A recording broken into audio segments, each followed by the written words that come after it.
கோலங்கள் வந்து எப்படின்னா, கோலங்கள் வந்து அது ஒரு பெரிய ட்ரெண்ட் செட். 6 வருஷம் போச்சு அந்த சீரியல்.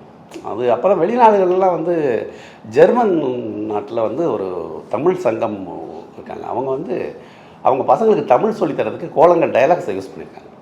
அது எனக்கு சொன்னார் ஒருத்தர். அந்த ஒருத்தர் அங்கேருந்து சார் எங்கள் வீட்டில் தமிழ் படம் இருக்குது. அந்த பிள்ளைகளுக்கு என்ன டெக்ஸ்ட்டு அப்போ வந்து இவ்வளோ நெட்டு இதெல்லாம் இல்லை. பரவாயில்ல இன்டர்நெட்லாம் இல்லை அப்போ.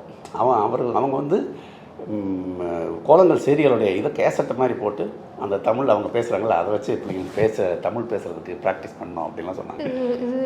எதிர்பார்க்கவே இல்லை.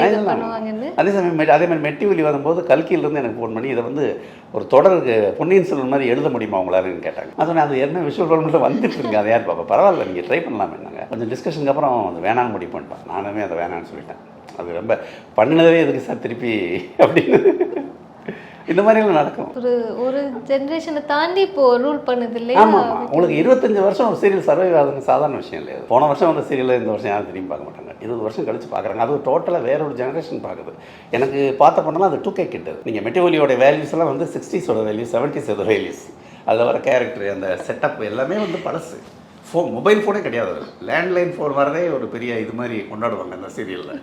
அப்படிங்கும்போது இந்த ஜென்ரேஷன் பிள்ளைங்க அதுக்கு அடாப்ட் ஆகி அதை பார்த்து ரசிக்குதுன்னா அதுக்குள்ளே ஒரு ஜீவன் இருக்குது அந்த கதையில்.